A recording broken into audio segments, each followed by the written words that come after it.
ST OBC minorities के जो भी फेमस पार्टी अध्यक्ष हैं वो आईडीए गठबंधन को अगर लीड करने के लिए आगे नहीं आते हैं तो हम उनसे हमेशा यही अपील करते रहेंगे कि वो मेहरबानी करें, बहुजन समाज के ऊपर उपकार करें। हमारे जो नॉन जनरल के विपक्षी नेता हैं ये इस पर बिल्कुल ध्यान नहीं दे रहे हैं कि ये सेमीफाइनल हमारे होने जा रहे हैं। इन सेमीफाइनल में अगर हमारी परफॉर्मेंस ठीक नहीं रहेगी तो हमारी जो है फाइनल के जो इलेक्शन होंगे, लोकसभा के चुनाव होंगे, उनमें हमारी परफॉर्मेंस कैसे ठीक हो सकती है।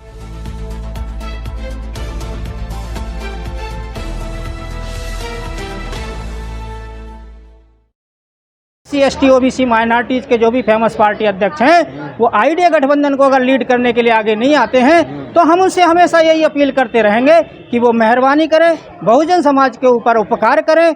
बहुजन समाज को जो है उनके जो सत्यानाश हो रहे हैं उनको अलग अलग चुनाव लड़ने की वजह से बाबा साहब ने भी कहा था कि किसी सभी बहुजनों की होगी और बहुजन समाज के तमाम नेता हैं वो एक होने के लिए तैयार नहीं है। एक होने के लिए तैयार नहीं है। देखिए, बाबा साहब ने उस समय जब कहा था ऐसी भविष्य की संभावनाओं को देख करके कहा था। मानवर कांसीराम साहब ने भी भविष्य की संभावनाओं को देख करके कहा था कि आने वाले समय में बहुजन समाज के सारे नेता विपक्ष में जितने हैं, और वो भी सारे नेता कौन से, SC ST OBC और माइनॉरिटीज़ के, क्योंकि हमें जनरल की जो हमारे लीडरशिप करने वाले लीडर हैं उन्होंने हमारे नॉन जनरल के लोगों के साथ हमेशा छल किया, धोखा किया है, उनके साथ जो है उनको लूटने का काम ही किया कुल मिलाकर एक शब्दों में।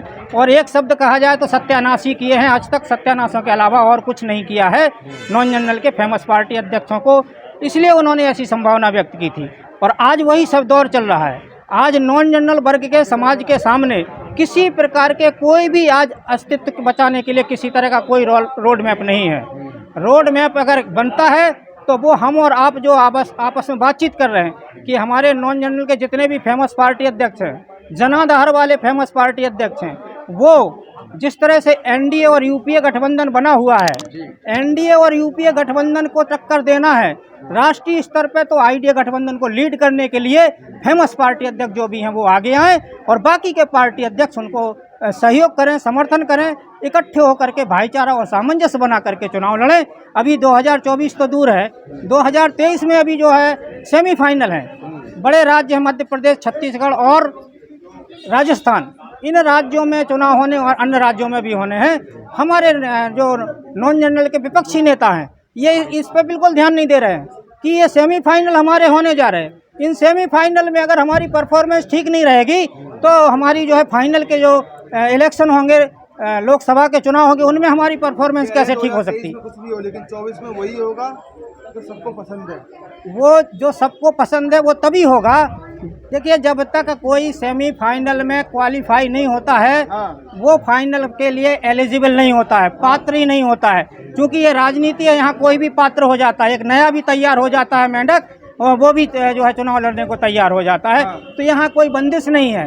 परंतु वास्तविकता और सच्चाई और यथार्थ और सिद्धांत की अगर बात करते हैं तो ये सच्चाई है कि अगर हम सेमीफाइनलों में अपनी पार्टियों की परफॉर्मेंस को ठीक नहीं कर पाएंगे तो केंद्र की राजनीति में हमारे नॉन जनरल बहुजन के जो हमारे फेमस नेता हैं, फेमस पार्टी अध्यक्ष हैं, ये 2024 के चुनाव में कभी अच्छी परफॉर्मेंस नहीं दे पाएंगे। ये अच्छी परफॉर्मेंस तभी दे पाएंगे जब अभी से एक हम लोग नाम प्रपोज कर रहे हैं, वो नाम है आईडीए। आईडीए का फुल फॉर्म है इंडियन डेमोक्रेटिक अलायंस। जिस तरह से एनडीए यूपीए है वो जनरल की पार्टियों के नेतृत्व वाले गठबंधन है और नॉन जनरल की फेमस पार्टियों के नेतृत्व वाला गठबंधन आईडीए को हम लोग प्रपोज कर रहे हैं। हमारे जो बहुजन समाज के लोग हैं, हमारे जो मुस्लिम सिख ईसाई बौद्ध समाज के लोग हैं, वो आईडीए को प्रपोज कर रहे हैं कि माननीय नेताओं, बहुत मनमानी कर ली है आप लोगों ने, अब मेहरबानी करो और इकट्ठे होकर आईडीए में लीडरशिप करो। हम लोग आईडीए के कुछ नहीं है। आईडीए की लीडरशिप जैसे एनडीए की लीडरशिप बीजेपी कर रही है, यूपीए की लीडरशिप कांग्रेस कर रही है, उसी तरह से आईडीए की लीडरशिप बहन जी करें, तेजस्वी करें, नीतीश कुमार करें, कोई भी लीडर करें, वो उनका आपस का मामला है। आईडीए बता रहे हैं अखिलेश यादव पीडीए बनाया, पिछड़ा दलित अल्पसंख्यक, पिछड़ा दलित अल्पसंख्यक जो उन्होंने शाब्दिक अर्थ बताया है, एक्चुअली ये शाब्दिक अर्थ नहीं है, ये उन्होंने अपने मन से मनगढ़ंत शब्द बता दिए हैं। पैट्रियोटिक डेमोक्रेटिक अलायंस उसका पीडीए का उनका जो है नाम दिया हुआ है। इसके लिए हम लोग विगत कई महीनों से जितने भी फेमस पार्टी अध्यक्ष हैं, नीतीश कुमार, तेजस्वी यादव, चंद्रशेखर आज़ाद, बहन जी और प्रकाश राव अम्बेडकर, हेमंत सोरेन, MK स्टालिन, इन सबको हमारे IDS संघ के लोग लगातार रजिस्टर्ड लेटर भेज रहे हैं कि आप लोग इकट्ठे होकर के चुनाव लड़ो। अगर ये नॉन जनरल का है सर, नॉन जनरल की फेमस पार्टियों को इकट्ठा करने के लिए नॉन जनरल के लोग ये मुहिम चला रहे हैं। जो अभी तक मीटिंगें हुई, चाहे बिहार में हुई, दिल्ली में हुई, उसमें तो तमाम विपक्षी पार्टी तमाम शामिल। वो उनका अपना आंकड़ा है, इसीलिए तो ये लतियाए जा रहे हैं, इसीलिए ये लतियाए जा रहे हैं। नेता जनरल वालों को साथ में लेकर के चल रहे हैं, इसीलिए इकट्ठे नहीं हो पा रहे हैं। ये अपनी एकता क्यों नहीं बनाते हैं? अपना सामाजिक, जब इतना बड़ा, बहुत बड़ा वोट बैंक है बहुजनों का, OBC, SC, ST, माइनॉरिटीज़ का देश के अंदर सबसे बड़ा वोट बैंक है, इनको इन जनरल वाले के 15% के वोटों की क्या ज़रूरत है? इनका साथ लेने की क्या ज़रूरत है? अगर हमारा घर कमज़ोर होगा तो हमें दूसरे से सहायता लेनी पड़ेगी। लोग तो कह रहे हैं आएगा तो मोदी।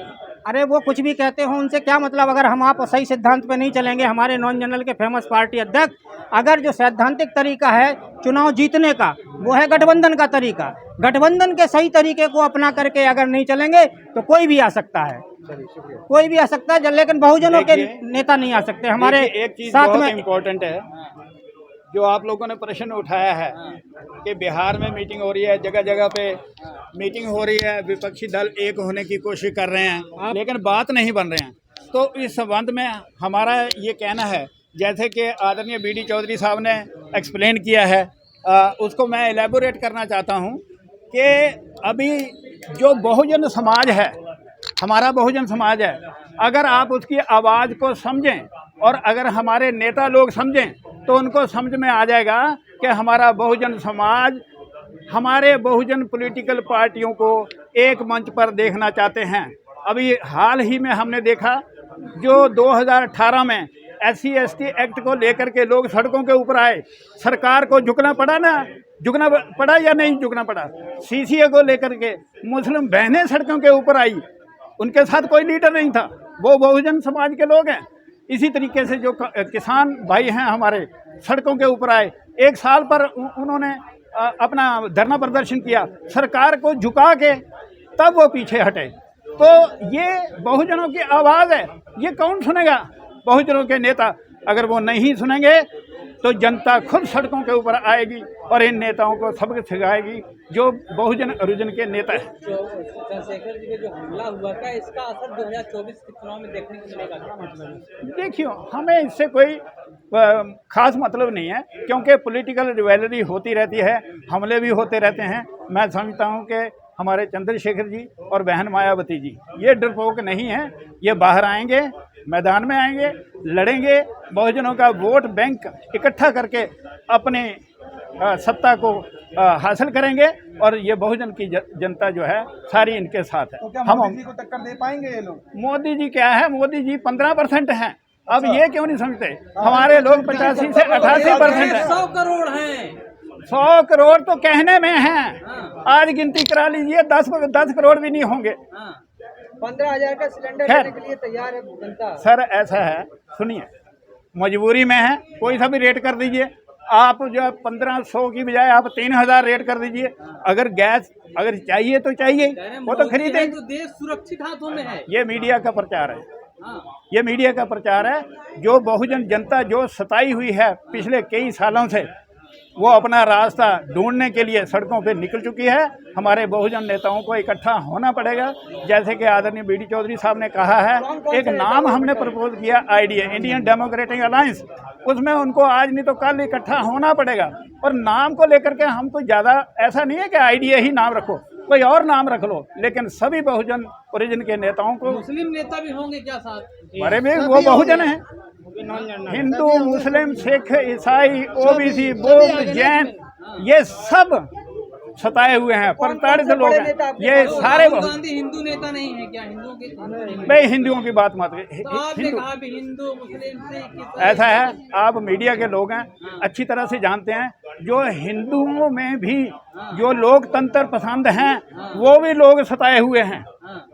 आप देख रहे हैं मीडिया के ही लोग हैं, उनको घर से बाहर कर दिया गया है। तो ऐसा हिंदू शब्द लेकर के इसको आप कंट्रोवर्सी मत बनाइए। 85 और 15 की बात की जाती है, तो आप क्या समझते हैं 85 में कौन कौन लोग आते हैं? मैंने बताया तो है भाई, ये तो सर्वविदित है, सभी को पता है। ओबीसी, SC, ST, हिंदू, मुस्लिम, सिख, ईसाई, सारे वो लोग जो लोकतांत्रिक प्रणाली में विश्वास रखते हैं। 100% हो गए, ये तो 100% हो गए ना। 100% में कुछ तो ऐसे चापलूस लोग हैं जो एक पर्टिकुलर विचारधारा को सपोर्ट करते हैं, उनकी भी तो परसेंटेज है, हम मान के चलते हैं। रवली को 12 आरएसएस वाली विचारधारा अलग करना चाह रहे हैं क्या चीज? आरएसएस की विचारधारा को अलग रख के? देखिए ऐसा है, हम किसी भी संगठन के ऊपर कोई टिप्पणी नहीं करना चाहेंगे। हम अपनी लाइन जो बहुजनों के हित की लाइन है उसको बड़ी करना क्या लाइन नजर आ रही है? बहुजनों का हित, और हित होता है सत्ता के माध्यम से। यही ना आपको बार बार कहा जा रहा है कि बहुजन 2024 में सत्ता में आएगा, उसको कोई रोक नहीं सकता।